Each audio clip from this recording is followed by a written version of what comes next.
பிதாமகனே, போய்விட்டாயா? கிராமத்து ராஜாவே, இறந்துபட்டாயா?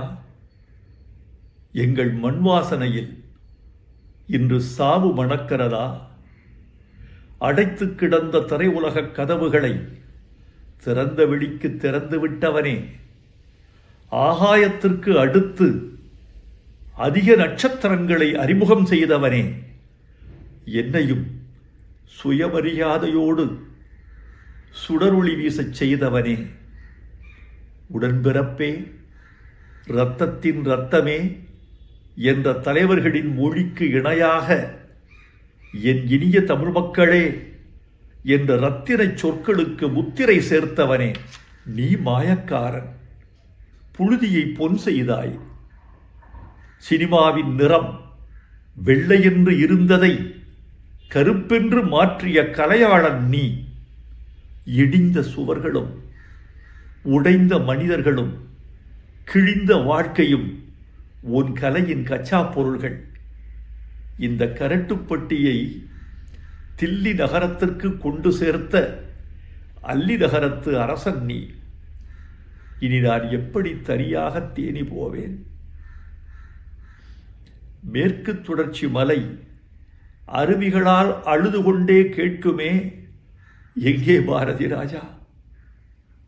கத்தாழங்காட்டு கரிச்சான் கேட்குமே, எங்கே பாரதி ராஜா? கருவேல மரம் கேட்குமே, எங்கே பாரதி ராஜா? என்ன பதில் சொல்வேன்?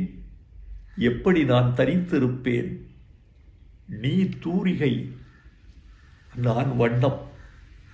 நான் தூரிகை, நீ வண்ணம்.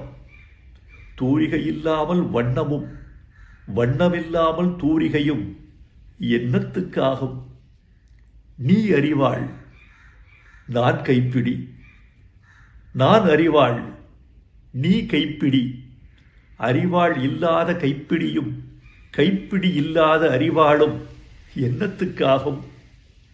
என்னை அழவிடு, என்னை அழவிடு. உடம்பின் உப்பெல்லாம் கண்ணீராய் கரையட்டும். இனி என்ன எழுத? நடிகர் திலகம் போல் நானும் புலம்புகிறேன். பூங்காத்து திரும்புமா? என் பாட்ட விரும்புமா? பாராட்ட, மடியில் வச்சு தாராட்ட எனக்கொரு தாய்மடி கிடைக்குமா? முதல் மரியாதை செய்தவனே, உனக்கென் இறுதி மரியாதை.